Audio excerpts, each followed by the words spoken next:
व्याख्यान सिद्धि स्थान के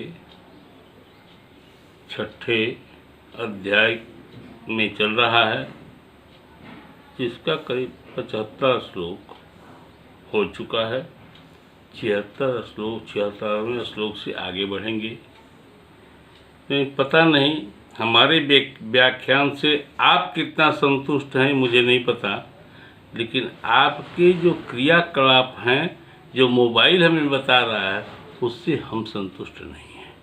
व्याख्यान और तेज मैं करना चाहता हूँ, लेकिन आपका रिस्पॉन्स ये बताता है कि आप इसके प्रति अपनी जवाबदेही ले नहीं रहे हैं और चिकित्सक बनने की होड़ में आप हैं।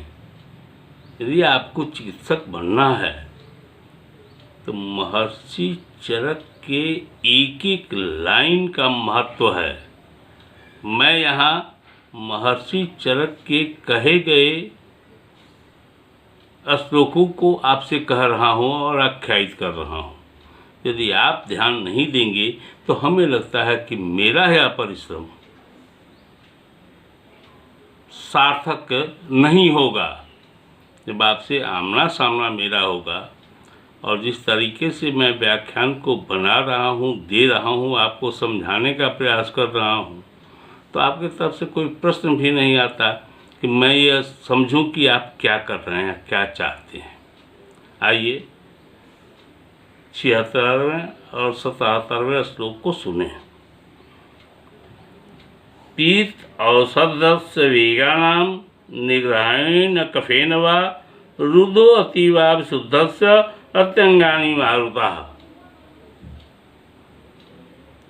77 दोनों में एक ही विषय, इसलिए इसके एक साथ पढ़िए। स्तंभ बेपथु निस्तोत साग उद्वेष्टन मंथनैः तत्र वातहरं सर्वं स्नेह स्वेदादि कारयेत्। यहाँ अंग ग्रह की बात कही गई है। अंग ग्रह का मतलब होता है अंगों में जकड़ाहट। इसका कारण, लक्षण और चिकित्सा की बात हो रही है। यहाँ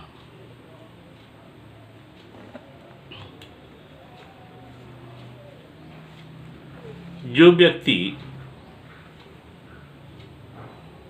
संशोधन औषधों के पीने के बाद आए हुए वमन विरेचन के वेगों को रोकता है अथवा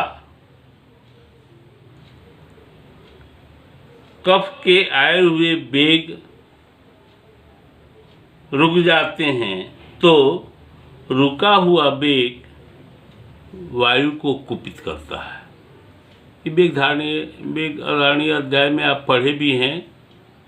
वेग धारण करने से क्या होता है, इसकी चर्चा आप पहले भी जान चुके हैं। यहाँ संशोधन औषधियों के वेग के धारण करने की चर्चा हो रही है, अथवा संशोधन का अति योग वायु को कुपित कर देता है। कुपित हुए वेग अंगों में जकड़ाहट उत्पन्न करते हैं। जी, इसी को अंग ग्रह कहा जाता है। इसमें शरीर में स्तंभ, कंप, सूचिभेद वत पीड़ा, शिथिलता, शरीर में ऐंठन और शरीर में मरोड़, मंथनवत पीड़ा लिख रहे हैं आचार्य, मरोड़ पैदा होता है। ऐसी दशा में वातनाशक स्नेह स्वेदन सभी क्रियाओं को करना चाहिए। सभी वातनाशक क्रियाओं को करना चाहिए। आइए श्लोक 78 78वां श्लोक देखें। अति तीक्ष्णम मृदौ कोष्ठे लघु दोषज भेषजम दोषान हृत्वा विनिर्मथ्य जीवम हरति शोणितम। यहाँ आचार्य जीवादान के कारणों की चर्चा कर रहे हैं। इस जीवादान का अर्थ समझ लेना चाहिए। यहाँ है कि कभी कभी विरेचन औषधियाँ उपद्रवकारी हो जाती हैं, उपद्रवकारी होकर के मल के बाद रक्त निकलने लगता है, और वह रक्त जो होता है जीव रक्त की चर्चा था, तो शुद्ध रक्त निकलने लगते हैं, जिस समय रोगी को मृत्यु भय हो जाता है। इसमें आचार्य कहते हैं कि यदि मृदु कोष्ठ वाले रोगियों को, जिनमें अल्प दोष भी अल्प ही है, उन्हें अति तीव्र औषध पिला दी जाए तो वह दोषों को निकालकर रक्त को मथ कर निकालने लगता है।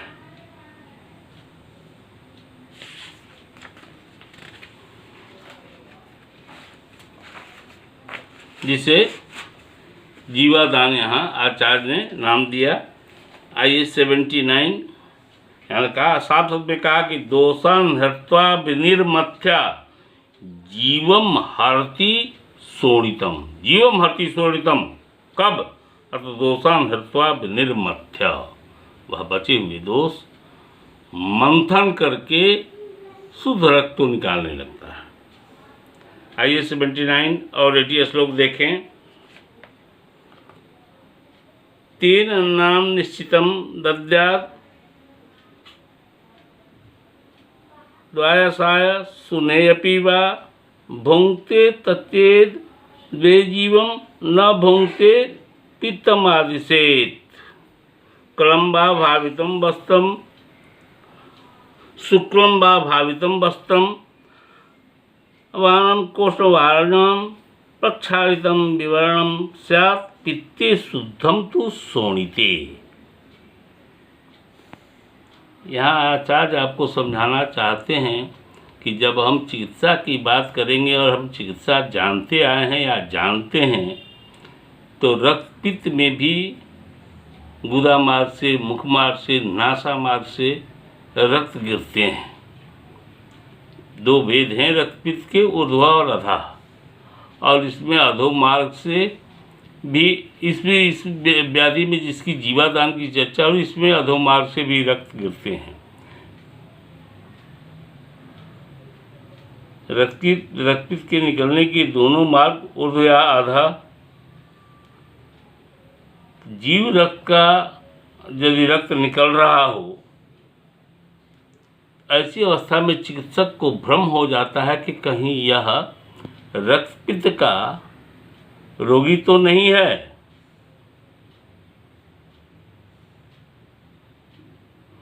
ऐसी दशा में इस भ्रम को मिटाने के लिए आचार्य यहाँ पैथोलॉजी लिख रहे हैं, टेस्ट बता रहे हैं कि आपको क्या करना चाहिए दोनों को डिफरेंशिएट करने के लिए।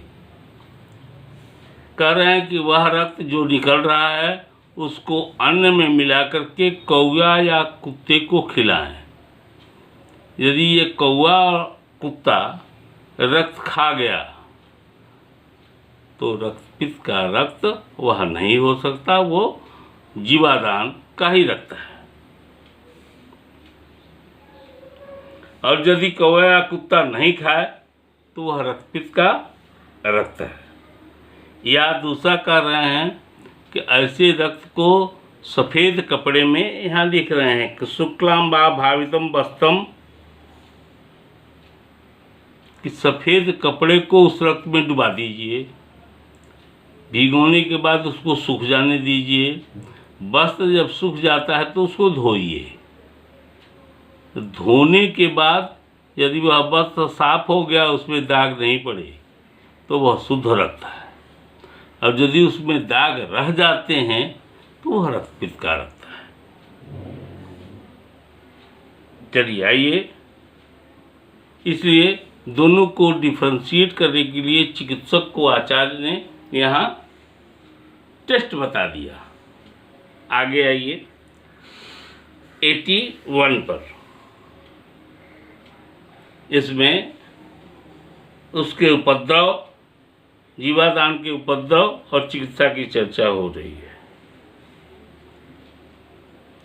तृष्णा मूर्छा मद आर्तस्य कुर्जाद मरणात् क्रियाम अमरणात् क्रियाम तस्य पित्त हरिम सर्वम अति योगे च याहिता। यदि जीव रक्त निकलने पर तृष्णा मूर्छा, काफ़ी ब्लीडिंग में ये लक्षण देखने के लिए मिलते हैं। यहाँ से भी जो ब्लीडिंग हो रही है उसमें भी वही लक्षण आ रहे हैं। इसमें तृष्णा होता है, मूर्छा होता है, रोगी में मद पैदा हो जाता है, उपद्रव होते हैं। तो रोगी की चिकित्सा मृत्यु तक करनी चाहिए। आमरण, जब तक मृत्यु नहीं हो तब तक चिकित्सा करनी चाहिए।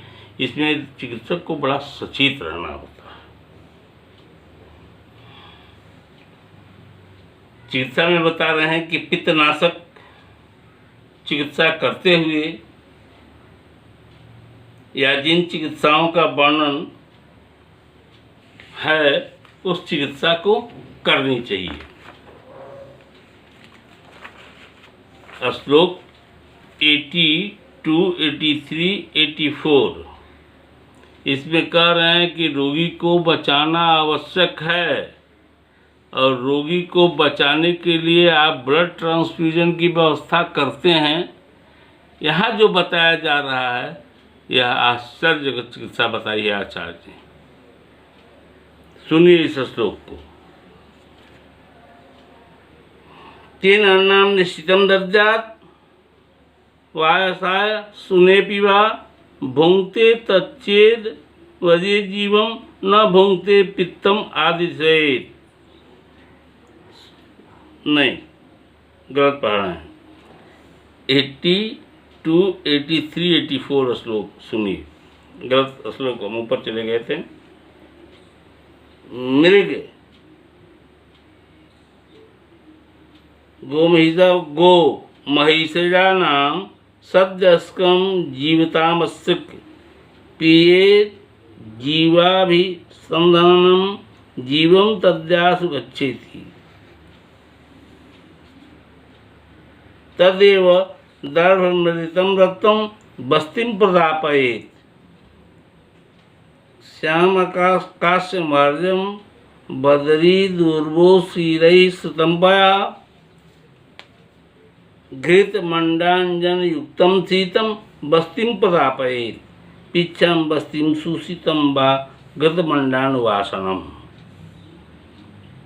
आचार्य कह रहे हैं कि जीवित मृग, गो, भैंस और बकरे के ताजे रक्त को प्राण धारण करने के लिए पीना चाहिए। ताजे रक्त को, भैंस के, मृग के और बकरे के ताजे रक्त को, रक्त निकला और रोगी पी ले, क्या होता है इससे? तत्काल निकाले गए रक्त का पान करने से वह रक्त शीघ्र ही जीव रक्त के साथ मिलकर, देखिए कितनी बड़ी बात है, कह रहे हैं आचार्य कि तत्काल निकाले गए रक्त का पान करने से वह रक्त शीघ्र ही जीव रक्त के साथ मिलकर शीघ्र ही शोणित रूपता को प्राप्त करता है। कहीं जैसे बाहरी ब्लड ट्रांसफ्यूजन वगैरह की बात है, अब तो इतने ज्ञाता आप हो गए हैं तो आप ग्रुप मिलाते हैं, क्रॉस मैचिंग करते हैं, उसके बाद भी आप ब्लड देते समय भयभीत रहते हैं कि रोगी को रैगिंग हो रहा है, क्योंकि आप श्लोक पढ़े सर्वदा सर्वभावानां सामान्यम वृद्ध कारणम ह्रास हेतु विशेषश्च। विशेष चीज़ दे दिया गया तो उससे ह्रास होता है, ब्लड क्लॉटिंग वगैरह की संभावना बढ़ जाती है। उसी बात को न कहते हुए यहाँ कह रहे हैं कि वह जो है मृग का रक्त, भैंस का रक्त, बकरे का रक्त तो विशेष है, वह मनुष्य का रक्त नहीं है। लेकिन उस रक्त को मुंह से पी लेने के बाद ताजे निकले हुए रक्त को वह जा करके रक्त के साथ साम्यता स्थापित कर देता है। यहाँ वह सिद्धांत सर्वा सद्भावनाम सामान्यम वृद्ध कारणम ह्रास हेतु विशेषस्य का सिद्धांत कट रहा है। लेकिन आचार्य कह रहे हैं कि प्राण बचाने के लिए ताजे रक्त को पीना चाहिए। यह यदि नहीं कर सकता है रोगी तो क्या करे? कह रहे हैं कि मृग आदि के रक्त में या बकरे आदि के रक्त में कूसा से उसे मंजित करें, मिलाएं, पतला करें और उसके साथ उसे मथ कर उसी रक्त की बस्ती दे देनी चाहिए। इससे भी रक्त बढ़ जाता है। याद रखना चाहिए 82, 83 और 84 श्लोक। यहाँ सिद्धांत खंडित हो रहा है और चिकित्सा के नए सिद्धांत आ रहे हैं।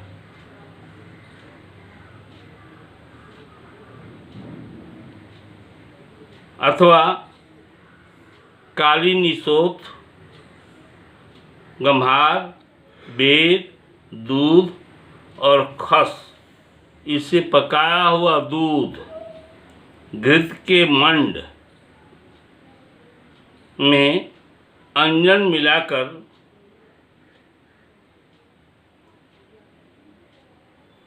इस औषधि के शीतल होने पर बस्ती देना चाहिए। इससे भी जीवादान वाले केस में राहत मिलती है। अथवा शीतल पिच्छा बस्ती का प्रयोग करना चाहिए या घृत मंड से अनुवासन बस्ती देना चाहिए। दोनों ही हालत में गिरे हुए रक्त से जिस रोगी का प्राण जा रहा है उसके प्राण बच जाते हैं। ये सारे कंडीशन जो आचार्य के द्वारा बताए गए हैं वो यही है। अब आइए 85, 86 और 87।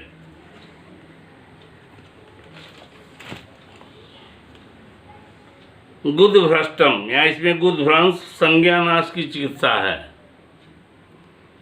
गुद भ्रष्टम कषायश्च अस्तंभयित्वा प्रवेशयेत्, साम गांधर्व शब्दांश्च संज्ञानाशे अस्य कारयेत्।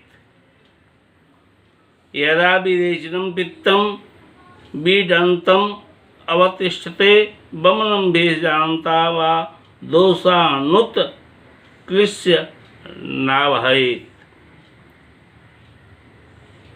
तदा कुर्वन्ति कंडुवादीन दोषा प्रकुपिता गदान सविभ्रंशो मतस्तत्र स्याद् यथा व्याधि भेषजम।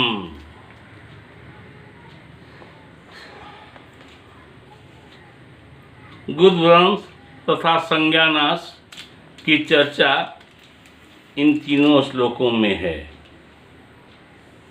यदि विरेचन के यति योग से गुदभ्रंश हो जाए, गुदभ्रंश का अर्थ यहाँ रेक्टम प्रोलैप्स की बात है। रेक्टम प्रोलैप्स के तरह ही योनि भ्रंश की भी चिकित्सा होती है। यदि विरेचन के यति योग से गुदभ्रंश हो जाए तो कषाय द्रव्यों के क्वाथ से गुद का प्रक्षालन करना चाहिए या कल का प्रयोग कर गुदा का स्तंभन करना चाहिए। यदि विरेचन के यति योग से संज्ञानाश या मूर्छा हो जाए तो यहाँ आचार्य कह रहे हैं साम गंधर्व समदाश्च, साम गांधर्व शब्दांश मूर्छा आ गया रोगी को तो बढ़िया वाद्य यंत्र के निकलते हुए सुरीले स्वर या सुंदर गाना, सुंदर संगीत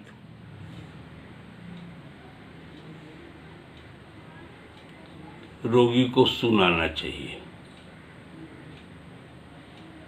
इससे मूर्छा समाप्त हो जाती है। शब्द के सुनने मात्र से मूर्छा दूर हो जाती है।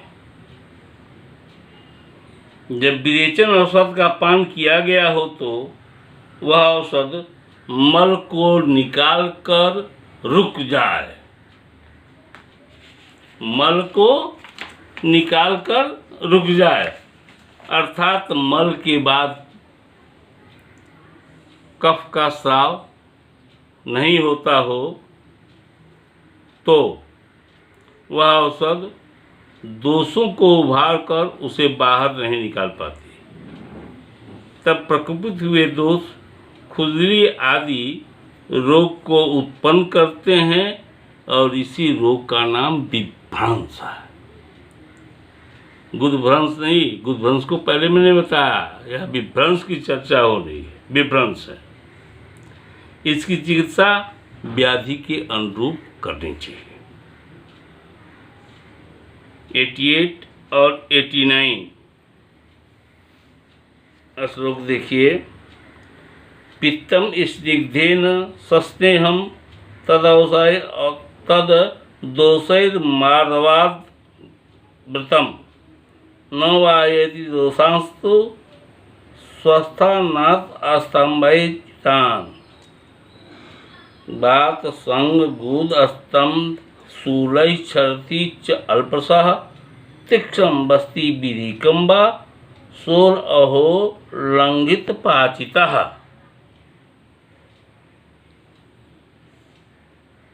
स्तंभ हो जाना, स्तंभ का अर्थ होता है रुकावट, उसके लक्षण और चिकित्सा। स्निग्ध व्यक्तियों के द्वारा स्नेह के साथ दी गई संशोधन औषध मृदुता के कारण दोषों को नहीं निकाल पाती और दोष उसे रोक लेते हैं। वह दोषों को बाहर नहीं निकाल पाती, लेकिन अपने स्थान से विचलित दोषों को रोक देती है, जिससे अपान वायु की रुकावट, गुदा में जकड़ाहट, गुदा में शूल के साथ थोड़ा थोड़ा मल निकलता रहता है। ऐसी दशा में लंघन पाचन कराने के बाद तीक्ष्ण बस्ती या तीक्ष्ण विरेचन देना चाहिए। यह दोषों को बाहर निकाल देता है। आइए श्लोक 91। रुक्षम विरेचनम पित्तम रुक्षेण अल्पबलेन वा मारुतं कोपयित्वासु कुर्याद रोगानुपद्रवान् स्तंभशूलानि घोराणि सर्वगात्रेषु मुह्यतः स्नेहस्वेद आदिकस्तत्र कार्यो बात हरो विधि।